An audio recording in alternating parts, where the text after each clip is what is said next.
Baru-baru ini beredar video helikopter pasukan pendudukan Israel tampak mondar-mandir mengangkut jasad tentaranya. Video tersebut bocor dan beredar di media sosial serta menjadi aib yang memalukan bagi Israel. Meski sebelumnya Zionis sempat sesumbar menang di Gaza, namun fakta di lapangan berkata lain. Beredar video yang memperlihatkan helikopter pasukan pertahanan Israel tampak sibuk mengangkut para tentara yang kalah perang di jalur Gaza.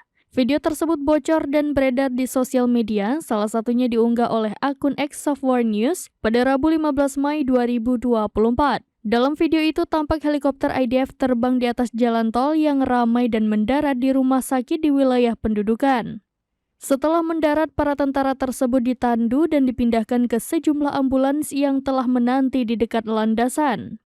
Mengutip tribunnews.com pada Rabu 15 Mei 2024, Israel tampaknya merasa malu dengan keadaan ini dan enggan memberikan respon terkait video yang beredar.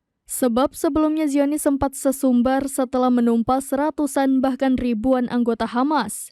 Namun fakta di lapangan berbeda, di mana setiap harinya kepala pemakaman Israel mengaku menerima setidaknya 50 hingga 100-an jasad tentara IDF yang harus dikebumikan.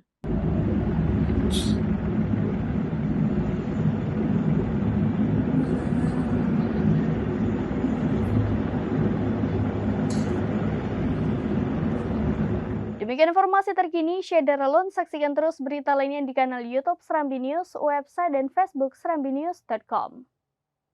Download Tribun X sekarang, menghadirkan lokal menjadi Indonesia.